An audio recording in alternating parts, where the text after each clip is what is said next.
Good morning everyone. आज का जो वीडियो है वो हम डिफरेंशिएशन को आगे कंटिन्यू कर रहे हैं, है ना। इससे पहले हमने प्रीवियस क्लास में डिफरेंशिएशन के 8 फॉर्मूले पढ़े थे। अब वो 8 फॉर्मूलों के आगे हम पढ़ेंगे आज, है ना। तो इस वीडियो को स्टार्ट करने से पहले मेरी एक रिक्वेस्ट है आप सब बच्चों से, जो मैं हमेशा करता आया हूँ, कि आप वीडियो के स्टार्टिंग से एक पेज और एक पेन लेके चलिए, है ना। जो भी मैं वीडियो में पढ़ाऊँ वो आप उसको नोट डाउन करते चलिएगा, है ना, वो ज़रूरी है, ठीक है। और मैं आज की वीडियो में डिफरेंशिएशन को एंड कर दूंगा। डिफरेंशिएशन के साथ मैं मैक्सिमा और मिनिमा भी इसमें कंप्लीट कर दूंगा। एक टॉपिक है मैक्सिमा एंड मिनिमा, उच्चतम एंड निम्नतम और निम्नतम, है ना। तो किसी भी फलन का उच्चतम मान और निम्नतम मान क्या होता है, उसको कैसे पता करते हैं, कैसे ज्ञात करते हैं, उसका उसकी प्रक्रिया, उसका तरीका, वो मैं आपको इस वीडियो में सिखाऊंगा, ठीक है। फिर हमारा कल से नया चैप्टर स्टार्ट हो जाएगा जिसका नाम है समाकलन। तो समाकलन हमारा कल से स्टार्ट हो जाएगा। तो आज का वीडियो हम स्टार्ट करते हैं।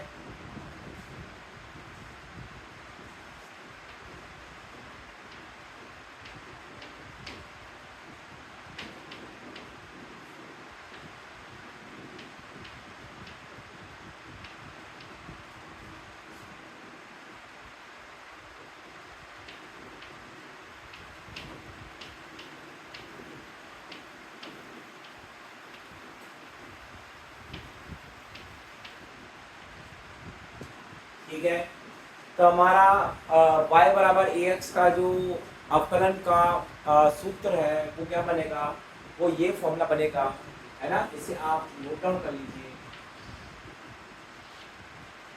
इस पे एक सवाल देख लेते हैं।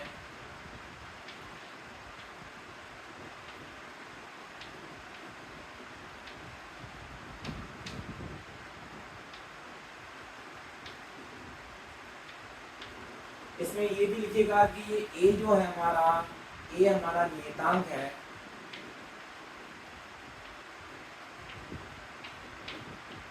ये हमारा नियतांक है ना। तो इसके आगे देखिएगा,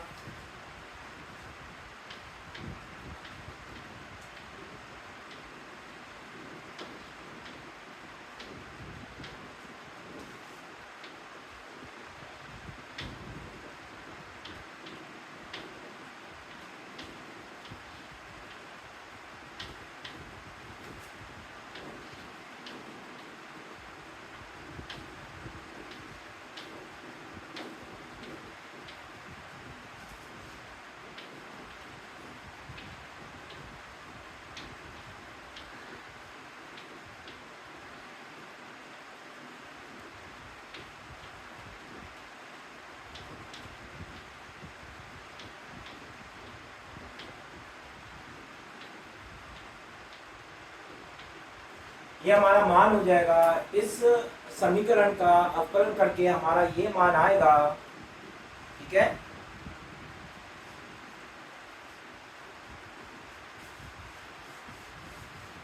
जरा मैं देख लूं कि वीडियो चल रही है कि नहीं चल रही है। पिछली बार वीडियो रुक गई थी, है ना। ठीक है, वीडियो चल रही है, ठीक है। हम इसके आगे देखते हैं।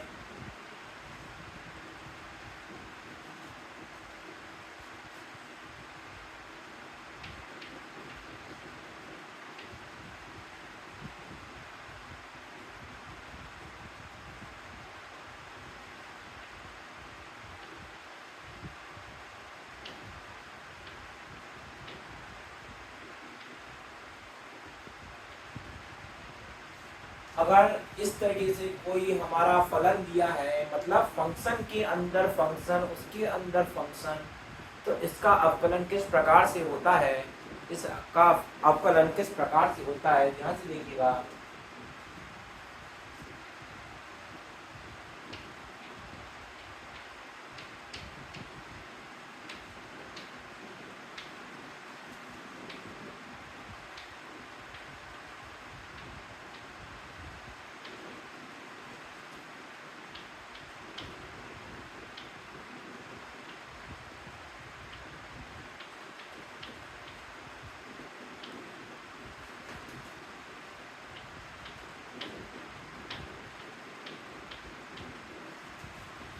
ठीक है, तो इसका अवकलन ये होता है, इस फॉर्मूले का उपयोग करना देखते हैं।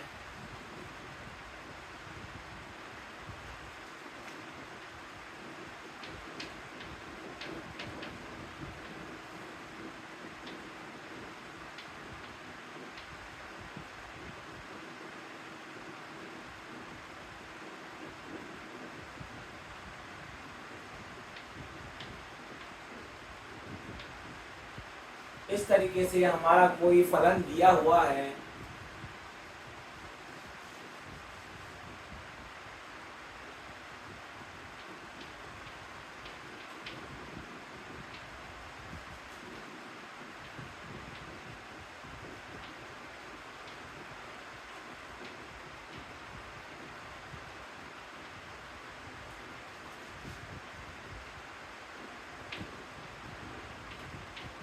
ठीक है। इसका अवकलन करने का किस प्रकार से करते हैं अवकलन? सबसे पहले बाहर वाले का अवकलन करेंगे, अंदर वाला एज इट इज, फिर अंदर वाले का अवकलन, उसके अंदर वाला एज इट इज, तो उसके अंदर वाला का अवकलन, उसका अंदर वाला, उसका अंदर बिल्कुल एज इट इज। बहुत ध्यान से देखिएगा, मेरे कहने का क्या मतलब है। सबसे बाहर कौन है? साइन, उसके अंदर कॉस, उसके अंदर रूट एक्स। सबसे पहले साइन का करेंगे, साइन लिखा, साइन का क्या होगा? कॉस। अब कॉस के अंदर जितना भी ये पूरा पार्ट आ रहा है, ये पूरा पार्ट एज इट इज इसमें लिख देंगे, एज इट इज हम लिख देंगे, लिखा। अब हमने इस साइन का अवकलन कर दिया, अब इसके अंदर चलेंगे, अंदर कौन है? कॉस है। कॉस का क्या करेंगे? कॉस का गुणा करेंगे, कॉस का होगा माइनस का साइन, माइनस का साइन, ऐसे लिखेंगे माइनस का साइन, माइनस का साइन। और इस कॉस के अंदर कौन है? रूट एक्स है, तो रूट एक्स हम यहाँ पे इस तरीके से लिख देंगे, गुणा। अब हमने साइन का कर दिया, फिर कॉस का किया, कॉस के अंदर कौन है? रूट एक्स है। अब रूट एक्स का अवकलन करेंगे, रूट एक्स का अवकलन करने में कितना आएगा? 1/2 रूट एक्स, 1/2 रूट एक्स। ये इस समीकरण का अवकलन हो जाएगा। समझ में आया? इस प्रकार से हमने इस समीकरण का अवकलन कर दिया।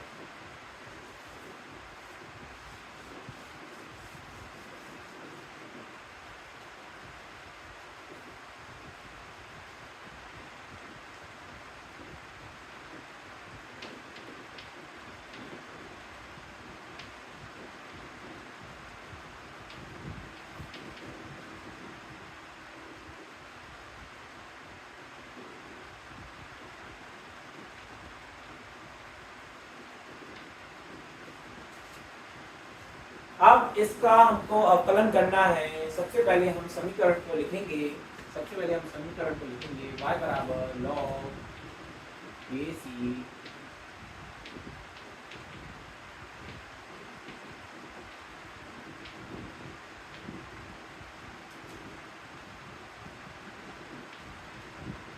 सबसे बाहर कौन है? सबसे बाहर है हमारा log, उसके अंदर साइन, अंदर रूट एक्स।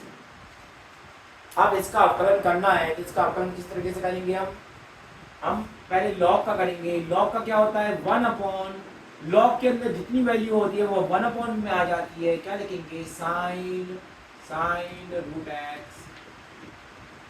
अब इसके बाद गुणा, अगला क्या है? साइन है, साइन का क्या होता है? कॉस, साइन का होता है कॉस, और कॉस के इस साइन के अंदर कौन है? Root x.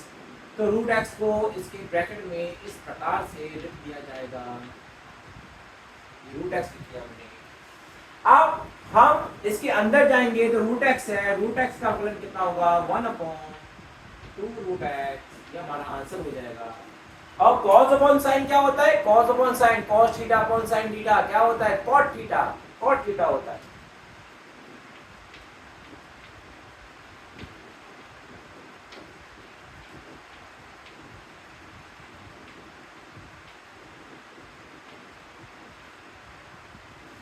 ये हमारी वैल्यू हो जाएगी, इसका मान हो जाएगा। यहाँ पे दिक्कत क्लियर है? तो ये हमारा आंसर हो जाएगा, ये हमारा आंसर हो जाएगा।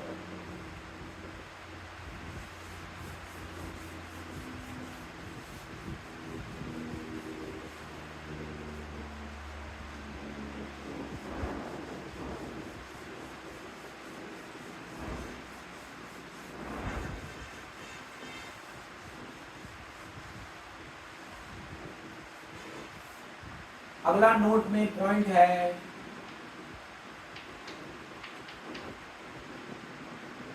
d2y upon dx2। एक बार मैं फिर से मोबाइल को जरा चेक कर, पता चले कि मोबाइल में वीडियो बनना रुक गई, ऐसा तो नहीं हो रहा। हाँ चल रहा है, क्योंकि मैं ही कैमरा मैन हूँ, मैं ही इस वीडियो में कैमरा मैन हूँ, मैं ही टीचर हूँ, है ना। तो दोनों का काम मुझे देखना पड़ रहा है ना। तो बीच बीच में मुझे वीडियो को देखना पड़ता है कि वीडियो चल रही है कि नहीं चल रही है। d2y अपॉन dx2 क्या मतलब क्या होता है, d by dx of dy upon dx का। मतलब एक बार फलन का अवकलन कर दिया तो उसका पुनः अवकलन करना, इसे क्या कहते हैं, d2y अपॉन dx2, इसे d2y अपॉन dx2 कहते हैं।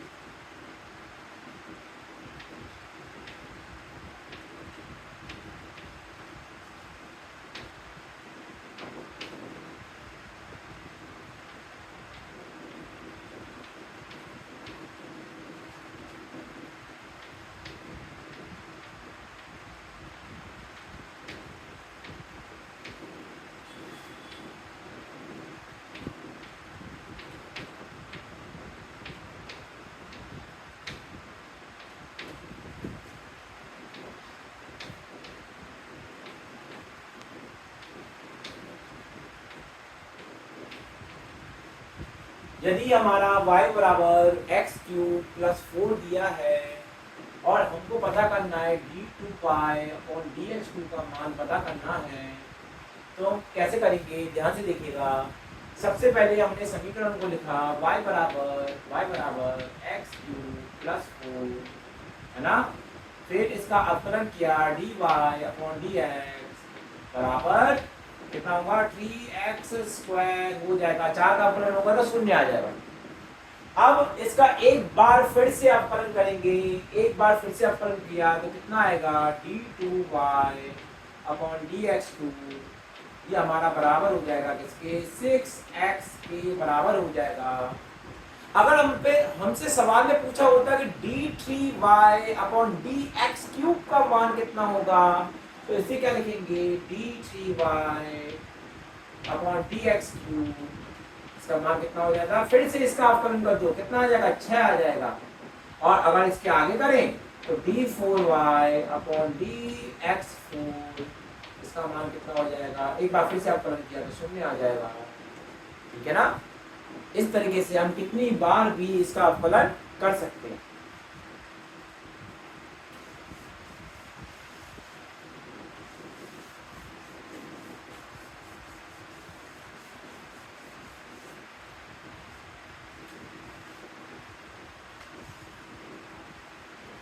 अब हम इसके आगे देखते हैं, नेक्स्ट टॉपिक है हमारा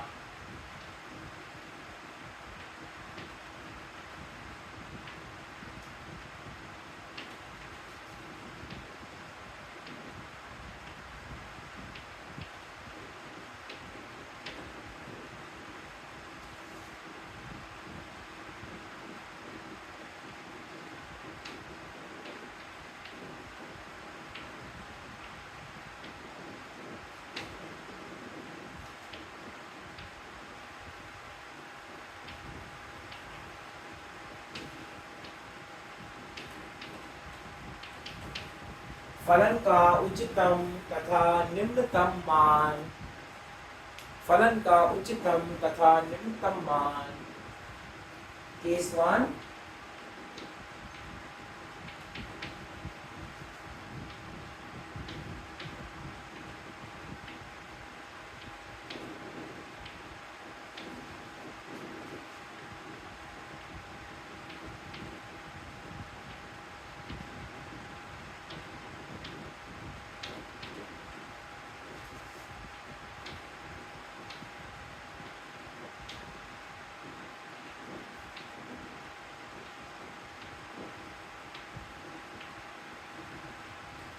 फलन के उच्चतम मान के लिए शर्त, तो हमारी शर्त क्या है, पहली शर्त कि dy अपॉन dx का मान 0 होना चाहिए, और दूसरी शर्त d2y अपॉन dx2 इसका मान शून्य से कम होना चाहिए, शून्य से कम होना चाहिए मतलब ऋणात्मक होना चाहिए, मतलब ऋणात्मक होना चाहिए, ऋणात्मक माने नेगेटिव।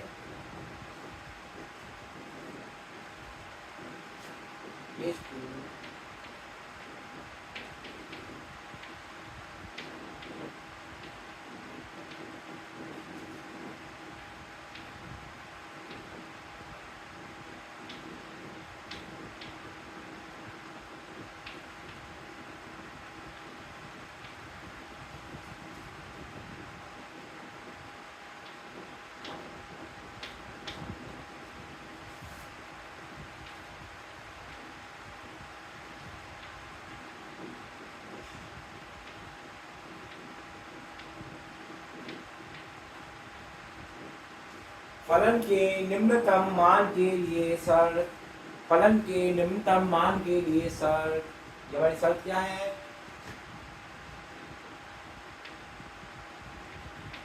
पहली शर्त dy upon dx equal to 0, दूसरी शर्त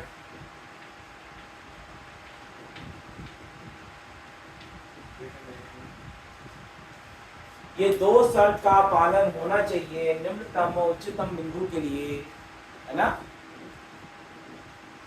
इसमें एक सवाल देखते हैं।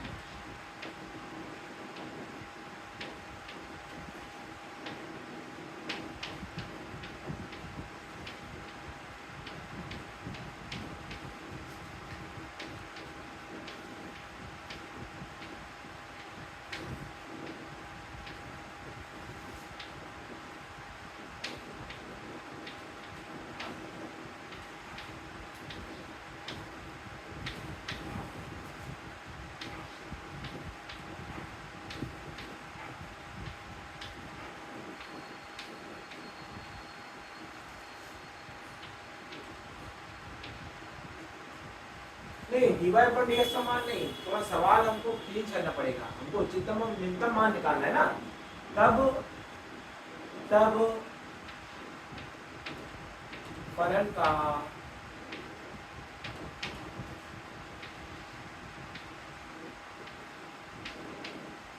उच्चतम या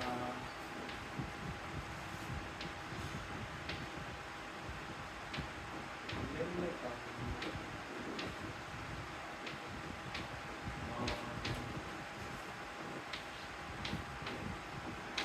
ज्ञात करें। जब फलन का उच्चतम या निम्नतम मान ज्ञात करें तो सबसे पहले हमने लिखा y बराबर x square minus 2x plus 2। अब हमने इसका अवकलन किया, सबसे पहले पहला स्टेप इसका अवकलन करो,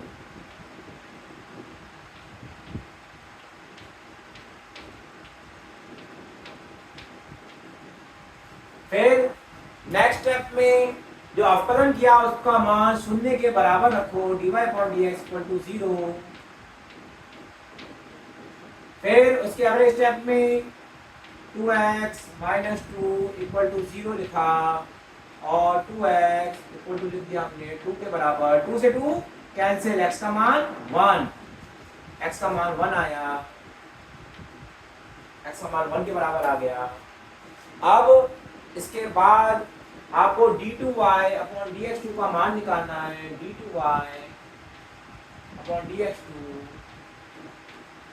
ये हो जाएगा हमारा किसके बराबर, इस फॉर्मूले का नहीं बल्कि इस इक्वेशन का, इस समीकरण का अवकलन एक बार फिर से करना पड़ेगा आपको। अवकलन किया तो कितना आया, 2 आया। अभी 2 हमारा शून्य से बड़ा है मतलब धनात्मक है, d2y अपॉन dx2 का मान धनात्मक है, इसका मतलब x बराबर 1 पर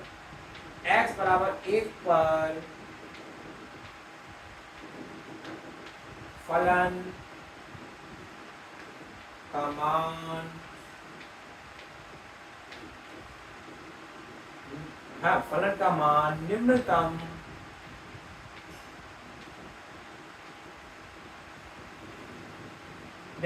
है,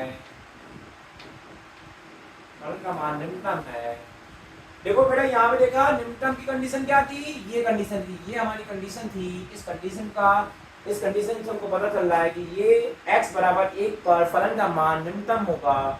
अब फलन का मान न्यूनतम होगा तो x बराबर 1 पर y मिनिमम न्यूनतम कितना होगा, ये हमारा बराबर होगा x का मान पुट कर दो इसमें, क्या होगा 1 का स्क्वायर माइनस 2 इंटू 1 प्लस 2, और ये कितना होगा 1 माइनस 2 प्लस 2, और ये कितना हो जाएगा 1 के बराबर हो जाएगा। हमारा मान आ जाएगा 1 के बराबर, हमारा मान 1 के बराबर आ जाएगा। अब इस सवाल में एक छोटा सा चेंज कर देते हैं, है ना, तो एक नया सवाल बन जाएगा हमारा। क्या बनेगा, हमने यहाँ पे किया स्क्वायर के जगह लिख दिया क्यूब और 2 की जगह लिख दिया 3। अब इस सवाल को पुनः हम हल करेंगे,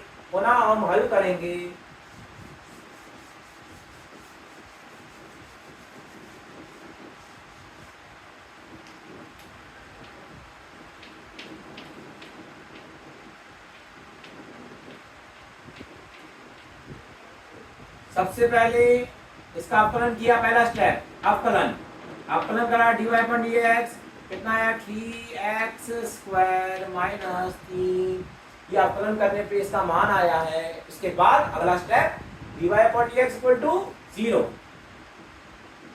dy अपन dx इसका मान शून्य करेंगे, कितना होगा 3x square minus 3 equal to 0, और यहाँ से x स्क्वायर बराबर आ गया 1 के, x का मान किसके बराबर होगा √1 के। जब रूट हटेगा तो x का मान किसके बराबर हो जाएगा प्लस माइनस 1 के बराबर हो जाएगा।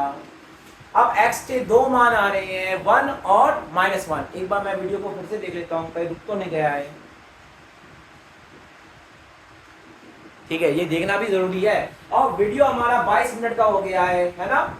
और हमने कहा था कि वीडियो की जो लेंथ होगी, जो लंबाई होगी, वो हमारी 30 मिनट से ज़्यादा की नहीं होगी। तो बस ये हम इस क्वेश्चन को यहीं पे फिर समाप्त करके तो थोड़ा सी मुझे बात भी करनी है आपसे, है ना, उस बारे में हम बात करेंगे।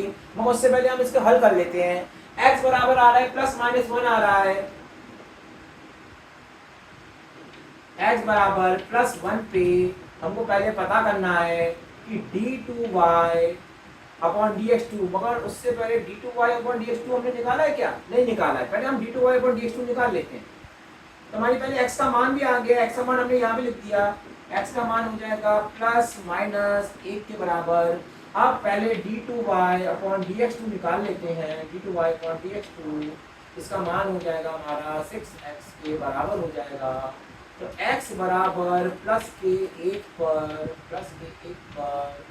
d2y अपॉन dx2 इसका मान कितना होगा 6 × 1, है ना। 6 × 1 कितना होगा 6 के बराबर होगा। जब ये 6 आ जाएगा तो ये हमारा >0 आ रहा है।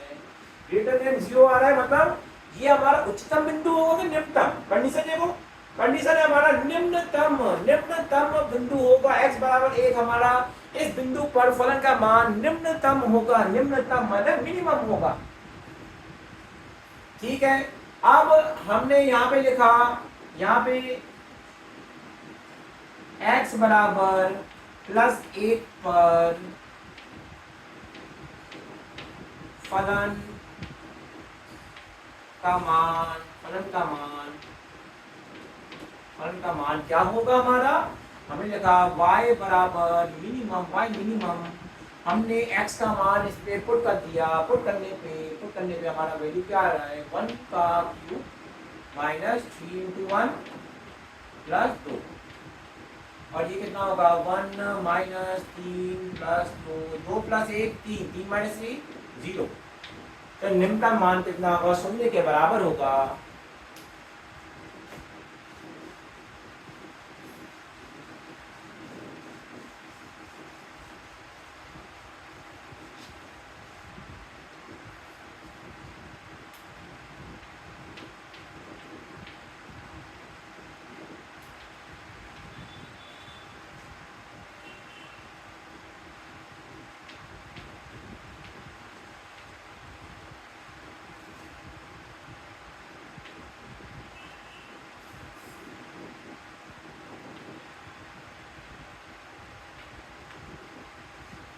x बराबर -1 पर फलन का मान, x बराबर -1 पर फलन का मान y है ना।